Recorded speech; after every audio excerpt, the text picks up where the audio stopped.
தொலைக்காட்சி நேயர்களுக்கு என்னுடைய அன்பு கலந்த வணக்கங்கள். மீண்டும் ஒரு கதை வழி அறமொழி நிகழ்ச்சியினூடாக நேயர்களாகிய உங்களை சந்திப்பதில் மிக்க மகிழ்ச்சி. ஒரு ஊரிலே ஒரு பிரபல்யமான சிற்ப வேலைகளை செய்கின்ற ஒருவர் இருக்கின்றார். சிற்ப வேலைகள் என்று சொன்னால் இந்த ஆலயங்களுக்கு தேவையான கதவுகள், தேர், வேறு பல்வேறு அலங்கார பொருட்களை செய்கின்ற ஒரு சிற்ப வேலை இருக்கின்றது. இன்னொரு வகையான சிற்ப வேலை இருக்கின்றது. இந்த நினைவு சின்னங்களை தயாரிக்கின்ற சிற்ப வேலை.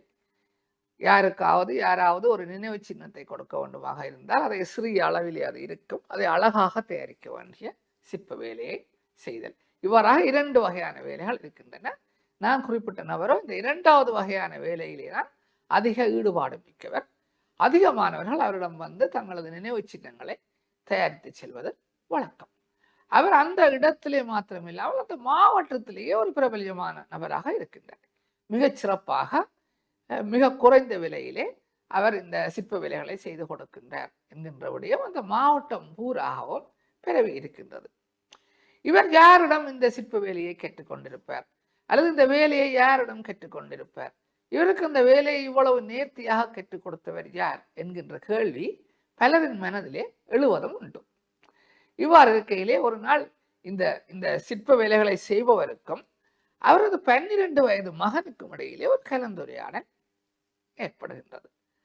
அந்த மகன் தன்னுடைய தந்தையை பார்த்து கேட்கின்றார், அப்பா நீங்கள் என்ன படித்திருக்கிறீர்கள் என்று சொல்லி. அந்த தந்தை புன்சிரிப்புடன் சொல்கின்றார், நான் பாடசாலை கல்வியிலே மிக சிறப்பான பெறுபேறுகளை பெற்று பல்கலைக்கழகத்துக்கு தெரிவு செய்யப்பட்டு பல்கலைக்கழகத்திலே ஒரு விஞ்ஞானமானி பட்டத்தை படித்து நான் ஒரு விஞ்ஞான பட்டதாரி. இப்பொழுது இந்த வேலையை செய்து நான் நல்ல பணம் ஈட்டிக் கொண்டே இருக்கின்றேன். இவ்வளவுதான் அந்த தந்தை குறிப்பிடுகின்றார். உடனே இந்த மகனுக்கு ஒரு சந்தேகம் ஏற்படுகின்றது. விஞ்ஞான பட்டதாரியாக இருந்தால் அவர் விஞ்ஞானம் சார்ந்த ஏதாவது வேலைகளிலே ஈடுபட வேண்டும்.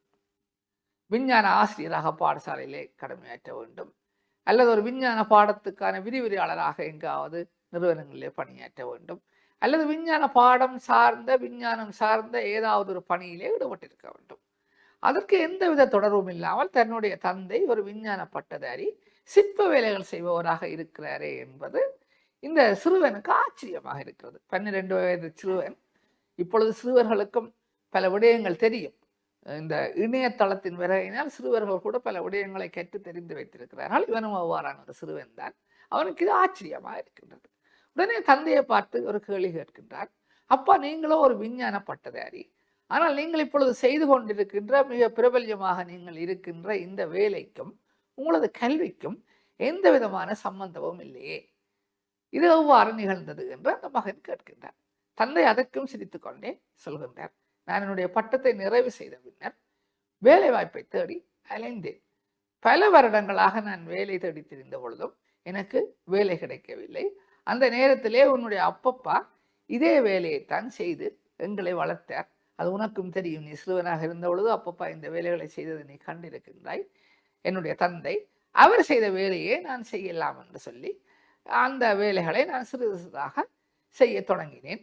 என்னுடைய கல்வி அறிவும் என்னுடைய தந்தையிடமிருந்து பரம்பரையாக எனக்கு வந்த அந்த அறிவும் சேர்ந்து நான் மிகச் சிறப்பாக இந்த சிற்ப வேலைகளை செய்கின்றேன். நான் கற்ற கல்வி இந்த வேலைக்கு பொருத்தமில்லாததாக இருந்தாலும் கூட என்னுடைய சிந்தனை இந்த சிற்ப வேலைகளை செய்வதற்கு எனக்கு உதவி செய்கிறது என்று அந்த தந்தை குறிப்பிடுகின்றார்.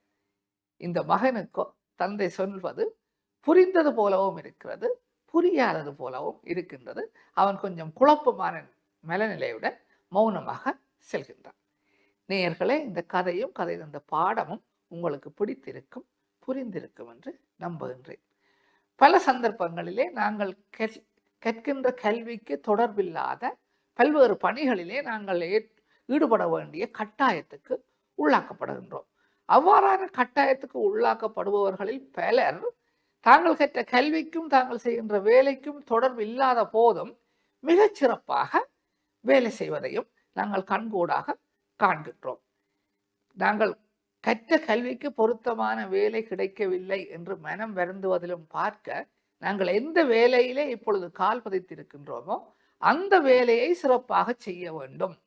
அவ்வாறு செய்ய முடியும் என்கின்ற பாடத்தை தான் இந்த கதையினூடாக நான் கற்றுக்கொண்டேன். மீண்டும் ஒரு கதை வழி அறமொழி நிகழ்ச்சியினூடாக நேயர்களாகிய உங்களை சந்திக்கும் வரை உங்களிடமிருந்து விடைபெற்றுக் கொள்கின்றேன். நன்றி, வணக்கம்.